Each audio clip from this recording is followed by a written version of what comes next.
राधे राधे। यह भादों का माह संपूर्णता की ओर है, तो ऐसे में जो है अश्विन का मास प्रारंभ होने वाला है, जो कि इसमें हमें हमारे पितरों को प्रसन्न करने के लिए विशेष तरह के विधान बताए गए हैं, जिसे हम सभी लोग पितृ पक्ष कहते हैं या फिर श्राद्ध पक्ष।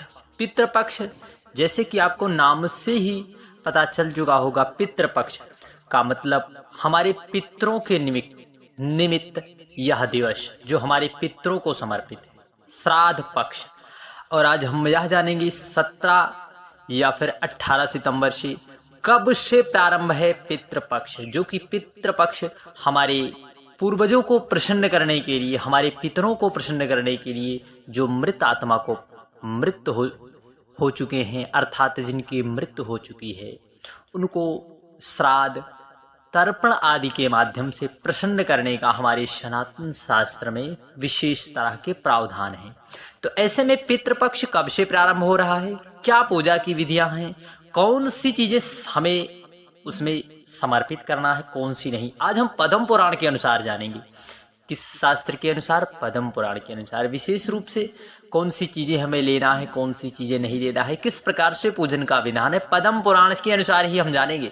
तो यह जो का महीना है या पहला पक्ष जो है श्राद्ध पक्ष, पितृपक्ष, इसमें स्नान, ध्यान, तर्पण और श्राद्ध कर्म का विशेष विधान है। धार्मिक मान्यता की माने तो पितृपक्ष में पितृ अपने परिवार के सदस्यों से मिलने के लिए मृत लोक पर आते हैं। ऐसे में पितरों का श्राद्ध करना विशेष रूप से जरूरी हो जाता है, इसलिए हम सभी को अपने पितरों को प्रसन्न करने के लिए श्राद्ध आदि कर्म जरूर करना। इस दौरान पितरों का श्राद्ध करने से पूर्वजों को मोक्ष की प्राप्ति होती है और जातक को उनका विशेष आशीर्वाद अवश्य प्राप्त। इस साल पितृपक्ष की शुरुआत 17 सितंबर से होगी, वहीं इसका समापन 2 अक्टूबर को होगा। ऐसे में पितृपक्ष के आरंभ होने से पहले जान लेना है किस किस दिन और किस प्रकार से अब हमें अपने पितरों का श्राद्ध तर्पण करना है। तो विशेष रूप से क्या तिथियां बताई गई हैं। सबसे पहले पक्ष में सुबह जल्दी उठें और स्नान कर जल में काले तिल मिलाकर सूर्यदेव भगवान को समर्पित करें। पितृपक्ष में पितरों का तर्पण विधि पूर्वक करना चाहिए। पितरों के लिए भोजन बनावें, तर्पण करें। तर्पण में अक्षत, जौ, काले तिल शामिल। तर्पण करते समय हमें अपने पितरों को अवश्य याद करना चाहिए। अंत में पितरों को भोजन अर्पित करें। पूर्वजों को मोक्ष की प्राप्ति के लिए कामना करें और मंत्रों का जप करें इन विशेष नियम से।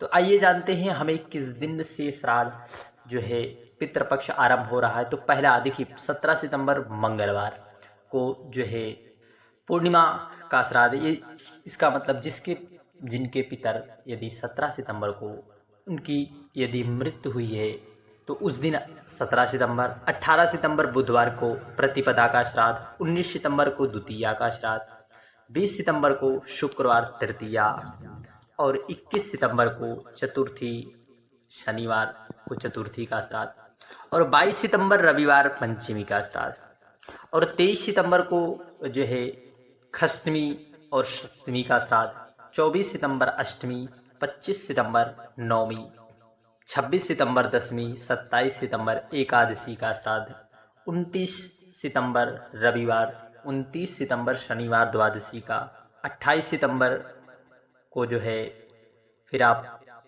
29 सितंबर मघा रविवार का श्राद्ध, 30 सितंबर सोमवार त्रयोदशी का श्राद्ध, 1 अक्टूबर चतुर्दशी का श्राद्ध और 2 अक्टूबर सर्वपितृ अमावस्या।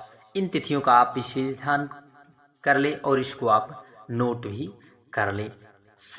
पितृपक्ष के दौरान कई तरह के नियमों का ध्यान रखना जरूरी होता है, साथ ही इस तरह कई कार्यों को करने की मनाही होती है। नए कपड़े, वाहन, जमीन आदि खरीदना और शुभ कार्य जैसे विवाह, सगाई, मुंडन, उपनयन संस्कार आदि करना वर्जित माना गया है। इस दौरान व्यक्ति को तामसिक भोजन से भी दूरी बनाने की सलाह दी जाती है। साथ ही इस अवधि में किसी भी तरह के नए बिजनेस व व्यवसाय करने की शुरुआत नहीं की जा सकती।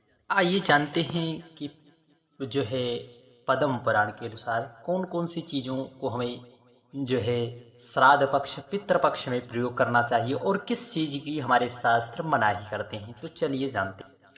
यह जो है पेज नंबर, आप यदि पद्म पुराण खोलेंगे तो पेज नंबर 23 पर आपको पितरों तथा श्राद्ध के विभिन्न अंगों का वर्णन में भीष्म जी ने कहा, भगवान अब मैं पितरों के उत्तम वंश का वर्णन सुनना चाहता हूं। तब पुलस्त जी बोले, राजन बड़े ही हर्ष की बात है, मैं तुम्हें आरंभ से ही पितरों के वंश का वर्णन सुनाना चाहता हूँ। सुनो, स्वर्ग में पितरों के 7 गण हैं, उनमें 3 तो मूर्ति रहित हैं, 4 मूर्तिमान हैं।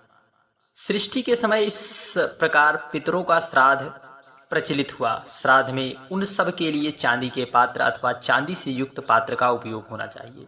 स्वधा शब्द के उच्चारण पूर्वक पितरों के उद्देश्य से किया हुआ श्राद्ध दान पितरों को सर्वदा संतुष्ट करता है। विद्वान पुरुष को चाहिए कि वे अग्निहोत्री एवं सोमपाई ब्राह्मणों के द्वारा अग्नि में हवन कराकर पितरों को तृप्त करें।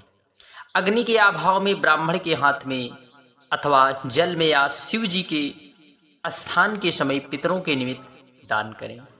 ये ही पितरों के निर्मल स्थान है। पितृकार में दक्षिण दिशा उत्तम मानी गई है। यज्ञोपवीत को अपशव्य अर्थात दाहिने कंधे पर करके किया हुआ तर्पण, तिलदान तथा स्वधा के उच्चारण पूर्वक किया हुआ श्राद्ध इस सदा पितरों को तृप्त करता है। देखिए, श्राद्ध में कौन सी सामग्री प्रयोग करना है, कौन सी नहीं, इसका आप विशेष रूप से नोट कर लें, क्योंकि छोटी सी गलती हम पर भारी पड़ सकती है। क्योंकि यदि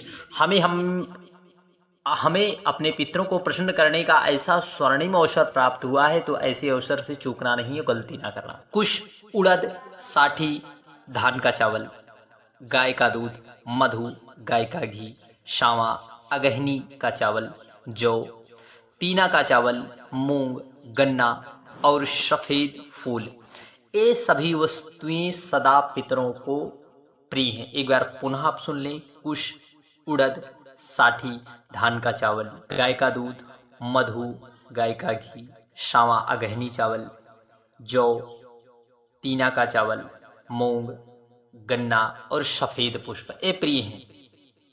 अब मैं आपको ऐसे पदार्थ बतलाता हूं जो श्राद्ध कर्म में सर्वदा वर्जित। मसूर, शन, मटर, राजमाश, कुल्थी, कमल, बिल्व, मंदार, धतूर, परिभद्राट, रूशक, भेड़ बकरी का दूध, कोदो, दरवारट, कैत, महुआ और अलसी, ये सभी निषिद्ध हैं। अपनी उन्नति चाहने वाले पुरुषों को जो है श्राद्ध में इन वस्तुओं का उपयोग नहीं करना चाहिए। जो भक्ति भाव से अपने पितरों को प्रसन्न करना चाहता है उससे पितर भी संतुष्ट करते हैं। वे पुष्ट, आरोग्य एवं संतान स्वर्ग प्रदान करने वाले पितृ कार्य देव कार्य से भी बढ़कर हैं।